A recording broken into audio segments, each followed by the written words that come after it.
عزیز طلبہ، ہمارا آج کا موضوع ہے سبق نمبر 5، مجھے میرے دوستوں سے بچاؤ۔ یہ سبق سجاد حیدر یلدرم نے لکھا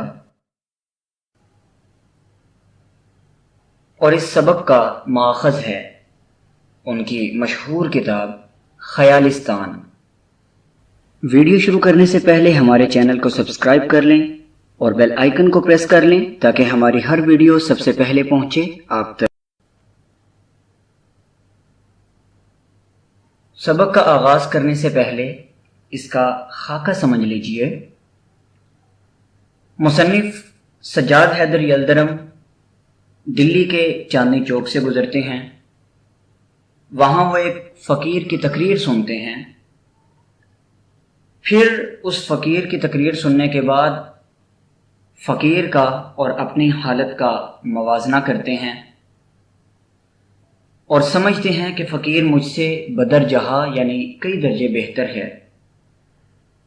فقیر یہ صدا لگا رہا ہے کہ میرا کوئی دوست نہیں، اور میں سمجھتا ہوں کہ یہی بہت بڑی نعمت ہے کہ اس کا کوئی دوست نہیں۔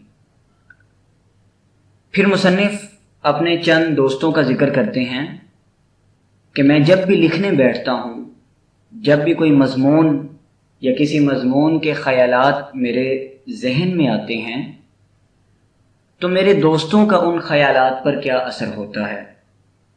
سب سے پہلے جس دوست کا ذکر ہے وہ احمد مرزا ہیں کہ ان کا آنا کسی قیامت سے کم نہیں، بہت شور مچاتے ہوئے آتے ہیں۔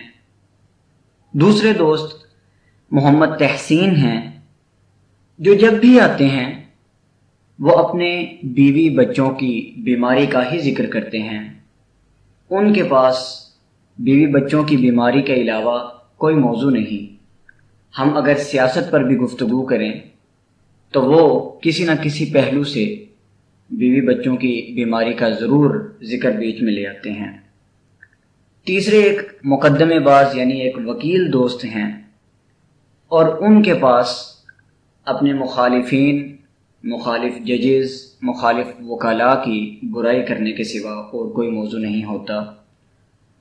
اور اس سبق میں جن کا تفصیلی ذکر کیا گیا ہے وہ ان کے دوست شاکر خان صاحب ہیں، جو ان سے ملنے آتے ہیں اور اپنے ساتھ اپنے گاؤں سلیم پور لے جاتے ہیں کہ وہاں میں نے آپ کے لیے بہت شاندار اور پرسکون کمرہ تیار کر رکھا ہے، وہاں آپ بیٹھیے، وہاں کچھ عرصہ رہیے، آب و ہوا کی تبدیلی سے آپ کی صحت بھی اچھی ہوگی اور آپ کو فرصت کے لمحات بھی کافی مل جائیں گے۔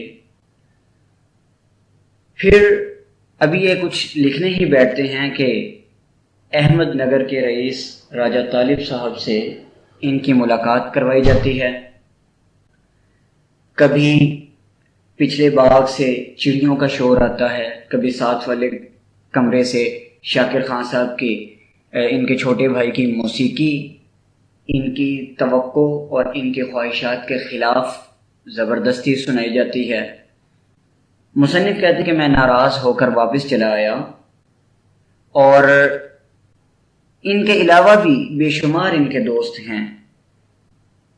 مثال کے طور پہ ایک دوست ہیں، وہ ہمیشہ قرض مانگنے ہی آتے ہیں۔ ایک دوست ایسے ہیں جو ہمیشہ بے موقع ہمارے گھر میں آتے ہیں، میں جب بھی باہر سیر و تفریح جانے لگتا ہوں تو وہ آ دھمکتے ہیں۔ اور ایک دوست ایسے ہیں جو ہمیشہ میری دعوت کے منصوبے بناتے رہتے ہیں کہ میں چاہتا ہوں کہ آپ کی دعوت کروں، مگر کبھی اپنی اس خواہش کو پورا نہیں کرتے۔ آئیے اب سبق کا باقاعدہ آغاز کرتے ہیں۔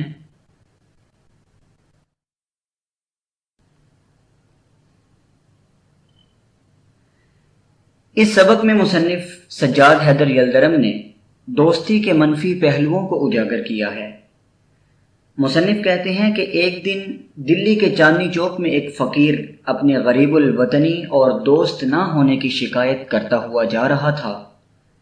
وہ اپنی بات کہہ کر آگے بڑھ گیا، مگر میں متعجب تھا کہ جس چیز کو وہ مصیبت خیال کر رہا ہے دراصل وہی تو نعمت ہے۔ اسے دوست نہ ہونے پر افسوس تھا، جبکہ مجھے دوست زیادہ ہونے پر افسوس ہے۔ میں نے سوچا کہ فقیر تو مجھ سے زیادہ خوش قسمت ہے کہ اس کے دوست ہی نہیں ہیں جو دن بھر اس کو تنگ نہیں کرتے، جبکہ میرے دوست دن بھر میرے گھر کے چکر لگاتے ہیں، کوئی قرض مانگنے تو کوئی مجھے اپنے ساتھ کسی جلسے میں لے جانا چاہتا ہے، جبکہ کچھ دوست تو زبردستی اپنی کتاب پر مجھ سے ریویو لکھوانے چلے آتے ہیں۔ میں کچھ لکھنا چاہتا ہوں مگر دوست ہیں کہ فرصت کے لمحات میسر ہی نہیں ہونے دیتے۔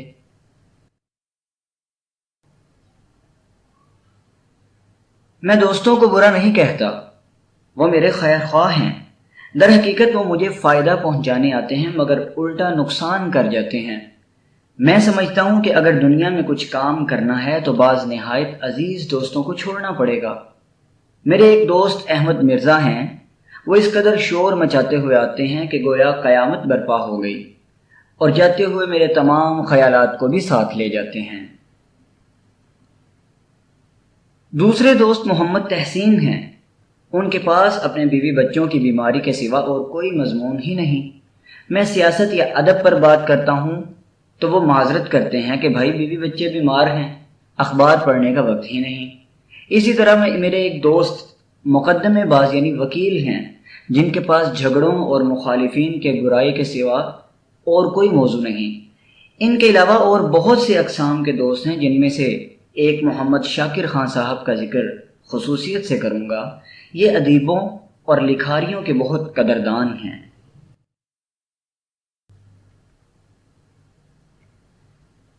ایک دن یہ تشریف لائے اور مجھے اپنے گاؤں سلیم پور لے گئے کہ وہاں آب و ہوا بھی تبدیل ہوگی اور مضمون نگاری بھی اطمینان سے کر سکو گے۔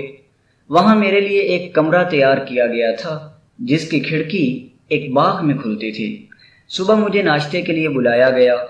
میں ناشتے کے بعد کمرے میں جانے لگا تو چاروں طرف سے اصرار ہوا کہ ارے بھائی کہیں آج اسے لکھنا نہ شروع کر دینا، آج مچھلی کے شکار اور احمد نگر کے رئیس راجہ صاحب سے ملاقات کے لیے جانا ہے۔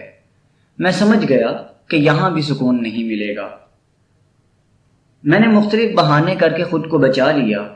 جب اوپر کمرے میں پہنچا اور کمرے کا بغور جائزہ لیا، میرے لکھنے کے لیے جو اعلیٰ قسم کا سامان فراہم کیا گیا تھا وہ میرے کسی کام کا نہ تھا۔ چنانچہ میں نے اپنا سامان نکالا اور ابھی لکھنا شروع ہی کیا تھا کہ ساتھ والے کمرے میں شاکر خان صاحب کے بھائی نے بے سری موسیقی سے مجھے میری خواہش کے خلاف بہت لطف اندوز کیا، جس کی وجہ سے میرے دماغ سے تمام خیالات غائب ہو گئے۔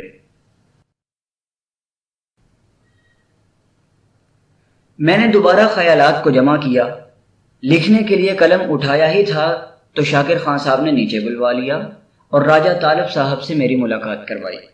راجہ صاحب سے ملاقات کے بعد دوبارہ کمرے میں آیا مگر لکھنے کو جینا چاہا۔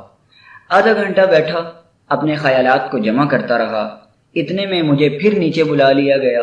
کھانے کے بعد شاکر خان صاحب نے کہا کہ بھائی آپ کو سپہر میں ہمارے ساتھ چلنا ہوگا، آپ کو یہاں اس لیے نہیں بلایا گیا کہ سخت دماغی کام کر کے صحت خراب کر لو۔ واپس کمرے میں آ کر لیٹ گیا، خیالات جمع کیے، خوشی سے اٹھا کہ ان کو قلم بند کر لوں مگر پھر وہی دستک۔ نوکر اطلاع دیتا ہے کہ گاڑی تیار ہے۔ میں جو نیچے جاتا ہوں تو پہلا فقرہ جو شاکر خان صاحب ادا کرتے ہیں، آج تو دستے کے دستے لکھ ڈالے۔ میں نے کہا کہ کچھ بھی نہیں لکھا تو ہنس کر کہنے لگے کہ بھائی اس قدر کسرے نفسی کی کیا ضرورت۔ شام کو واپس آئے اور دن بھر کے کام کا جائزہ لیا تو ایک صفحے سے زیادہ نہیں لکھا، وہ بھی اس قدر بے ربط و بے سلسلہ۔ غصے میں کاغذ پھاڑ ڈالا اور دوسرے ہی روز اپنے میزبان کو ناراض کر کے گھر چلا آیا۔ مجھے ناشکرا اور احسان فراموش کہا مگر میں مجبور ہوں، میں ان دوستوں کو چھوڑ دوں گا۔